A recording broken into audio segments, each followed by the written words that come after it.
Welcome to another week of Ether Raids. We are in Astra Anima season, and this is day 1. Just finished with Chaos season. And yeah, it's going to be a Edelgard type of week. I know I said I wasn't going to use her but for offense because it's kind of too easy. But since it's her bonus season and all, I figured I'd give her a run out. And what better team to put her on than the team with Tana? Because otherwise, I still haven't figured out the Light Season 1 completely yet. It's going to be with Yunaka, and it's a little bit more complicated to get some mobility there. So, yeah, the Tana team should be pretty straightforward, and it should give me some practice in terms of how the Light Season version could possibly work. And again, the Light Season version is with Winter Edelgard, who I personally think is superior, just less damage, which isn't good. So objectively, she's just not better than Valentine's, but personally, in my opinion, I think she's better because of the terrain effects. I think that terrain effect is fantastic. Although you could give this Edelgard, Valentine's Edelgard, the stone terrain, which is also very good, but I kind of value the fire terrain a bit more. The flame terrain, just because of the restrictions that it creates to mobility, although you can get over it with paths and stuff like that. But personally, I just think the flame terrain is a little bit better for what the Gale Force thing is about. So I don't know, compare it however you want to look at it. That's just my take. It's not correct. It's not the correct take, but that's just how I think about it. So yeah, we're gonna Edelgard this. I'm trying to figure out how to get up here because I am pretty sure that that trap in front of Marnie is real, and I also think that this bolt trap is real as well, the one in front here. It makes the most sense. So I'm currently trying to figure out how to get onto that trap and then maneuver around, or if I should wait a turn. I'm also like, it's 5 a.m. and I'm exhausted. I'm exhausted, man. I'm so tired. Didn't sleep at all yesterday because life be life in schools, kids. It's a lot sometimes. So yeah, I'm exhausted. And yeah, don't know why the double tempo is here, but you know, Maria has double tempo. It's gonna be interesting. What I think she'll get a combat, like what Fallen Maria's Refine will be when that eventually comes around. Pretty sure it's gonna be combat oriented, but are healers even going to get refines? Because I mean, looking at the a lot of the older ones that we have were like demotes, so that's probably understandable. Well then. So, and they have refined a few of the 5-star healers, so maybe I shouldn't be too worried about it. But considering what her ability is, the miracle effect, I'm really wondering what you would add on top of that. Aside from just pure combat additional stats, there really isn't much else you could give to this Fallen Maria to make her a better unit. I don't see what else she could potentially do that would make her more desirable than she already is. So it's really going to be interesting with some of these healer refines in the days to come. Typically they don't. Well, I mean, they did it with Makoto. They just gave her a whole new thing, Canto Control, in her weapon. So I guess for healers, there's more possibilities because it's not like you can give them. I feel like there's certain effects that healers are just never going to get. You know, like flame terrain, stuff like that. I don't see how that would work.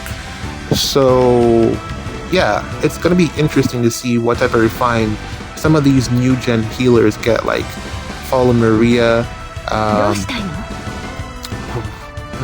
Tina. Ooh, Tina's refine would be interesting, and the name Tina and her sister Safi. It's going to be interesting to see what those refines entail, as well as Alencia. What will Alencia's refine be, the flying version, when that comes around? Yeah, a lot of interesting options, or potential options for these healers whenever that comes about. I still haven't figured out what I'm going to do here yet. I don't want to take the chip damage from the trap, the damage from the bolt trap, but then also I could just step on it with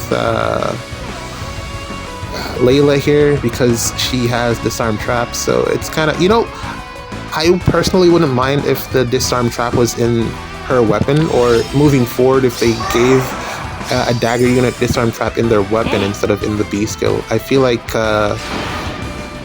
it would be a little bit more beneficial, because Layla has, even though her B skill has some amount of true damage, I would like to put more in there.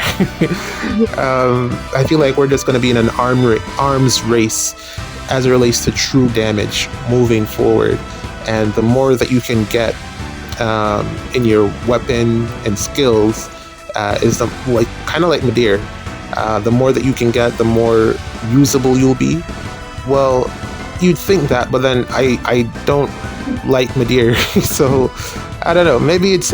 I think at least having the disarm trap in her weapon or in weapons for dagger units is an option. I think it's definitely an option to give them some more usability, versatility, make them different, because copy paste, it feels like a lot of them are indeed copy paste. Sure.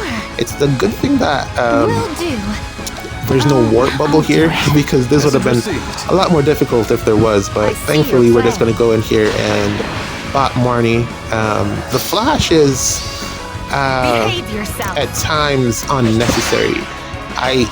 It's just hard to avoid, because she just gives, I'm referring to Layla, she drops it as a splash effect, so it sometimes doesn't work out in my favor, because here Tana is so annoying, but she's not going to get her Gale Force off because yeah, she's not going to get hit, and also I think there's guard somewhere here. Normally what I do to get around it is I have Thor nearby, but Thor, I can't get Thor over here until she attacks, so lose. I could waste the dance, that's an option, but I think Hathorn has some type of guard, and I'm pretty sure it will fail against Nagi as well, and we one-shot Marissa, so just gonna take Hathorn here to create the space.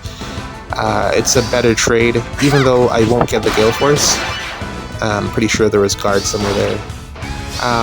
Yeah, Tana can get it by herself. She is capable of doing it, but if there's guard, then more than likely she's going to fail. And that's what Thor here is for, but Thor is follow-up. So unless I were to have Thor initiate first, but then how do I get Tana in afterwards? It's a whole mess. It's a headache. But it works. Like, I figure it out, you know, it just, we play around with it, but yeah, wish I didn't have to think about it. Anyways, know that I'm grateful. I think we're pretty much done here. What I'm gonna do is pin and get everything wrapped up in the following turn. We don't have to take out all of the units on this first initiation. I made some interesting changes to defense. So I'm excited to see what that ends up looking like, because water season is over, and yeah, I had to take out Crom and Ira, unfortunately. As fun as it was, good thing has come to an end. And also, since water season is over, it means that Arena is gonna suck. I don't think I'll be able to score well for the next couple of seasons unless I summon for the new legendary, because she's going to be bonus pretty much every week. Well then. I don't want her. I don't want to summon for her, but I don't really like looking at it. I don't have any Earth legendaries like really invested. So I don't think it's like, if it's going to be a month of me just demoting in Arena. I have other legendaries, but they don't score high enough to help me maintain tier 20. So I'd have to build like other units, and that's kind of expensive. So building a unit versus just summoning for a legendary, bonus legendary that's gonna give you the bonus score, it's kind of feeling like I might have to summon for Sakura, which I actually did not want to do. I didn't think about the whole arena bonus unit thing of it all. Typically, there's another arena bonus unit that's legendary Well in done. the selection roster, but there isn't one this time, so that's unfortunate. I am grateful. Yeah, it sucks. I'm gonna play around with the scores, see what they look like, and then see if I really have to. Worst case scenario, hopefully Know I can that I'm get some grateful. orbs from maybe Tempest Trials to help me out. I don't want to buy any orbs. I'll probably have to go into my stash of story maps that I have saved up to see if I can get 100 there. I typically save them up for this specific reason if I'm forced to summon for something that I don't want to. Let's play one more. Okay, here's our second match for the day. This is Jimbo this time, and we're gonna do the same thing again. It's gonna be, like I said, an Edelgard type of week. This isn't my highest scoring team this week, which is crazy. I have finally a team in Astra season that scores over 200, which is insane. It's not even the goal, and it's so bizarre that most of my mythic investments have ended up being Astra mythics, and they're pretty much all unintentional. So we have Thor and Vale as my highest scoring mythics currently. I picked up the Thor from the Binding World, so that brought her to +5. So I got her plus Vale on a team, so that's 10. So that brings me pretty much over 200, and then I have 3 more from Plumeria if I fit her on the team. I can score pretty well in Astra season if I were to like not sure. combine the correct mythics that I have, the ones that score well. I could score pretty high, but I'm not chasing Will do. top scores in this season. I'd like to, however, get closer to this in light season. It's just that peonies on the legendary remix banner, and typically I don't pull on those unless there's really something that I want, I will bring forth because my it's just old greetings. units that you're summoning for. And then Asker hasn't gotten his remix yet. I am not I don't sure. know how that's gonna go. Ash, I don't really use.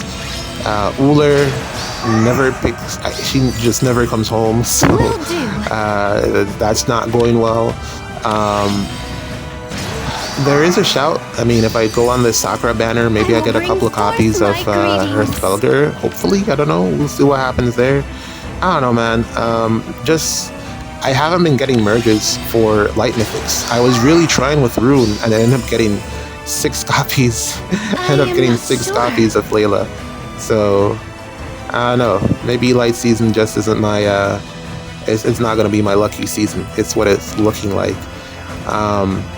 But yeah, I'd really love to get Peony merges, since she is the main light mythic that I use. But it's so interesting, like just looking at what is going to be the future for dancers, I because see your plan. looking at all of the extra action shenanigans that we're getting, even with this Winter Edelgard,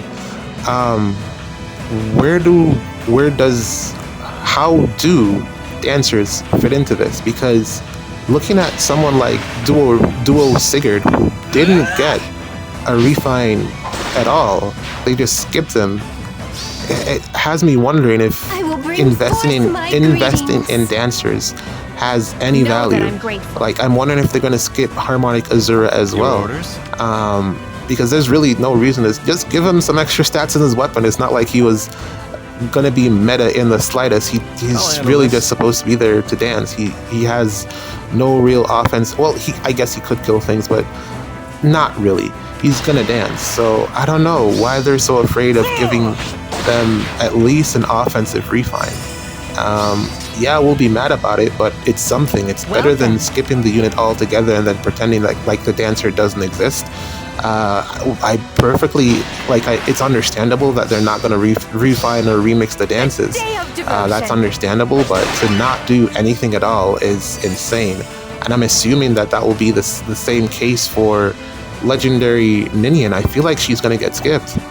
They did refine Azura, so I'm probably going to be wrong there. I see your plan. But I feel like they're going to push it off until they just have to do it, And I don't think, of course, it's not going to be anything groundbreaking. It's going to be just an offensive refine with some extra effects on her dance. Nothing crazy. But man, I don't know why they hate dancers so much. It's really bizarre. Well then. Yeah, so what is the future for dancers? Like, looking at defense especially, I pretty much don't even use Mirabilis or Triandra at all anymore, which is not a bad thing in the case of Triandra because she was really sucky. I was contemplating heavily just altering her entire kit and giving her some attune skills and an attune weapon, or something to just make her more usable. But yeah, we just don't even use the mythic dancers for defense anymore, and it's bizarre. I can't even tell. I'm sure they've been in the rotation, and I just didn't pick. I didn't select to use them because they were just. There's just no reason we get extra actions on so many units now that having a dancer who more than likely is not going to do what you want them to do, not going to dance the unit that you like them to dance, feels unnecessary. So are dancers just no longer going to be a thing? Is that the future that we're heading towards? Are we just going to have so many actions that dancers will just lose all relevancy? Or are we going to get some type of busted dancer that just, revitalizes the whole dance mechanic and does something insane and has like a style that the defense dancers can use that will just make them all like an extra dance? That would be cool, but I don't know, man. Interesting times ahead. Something to think about.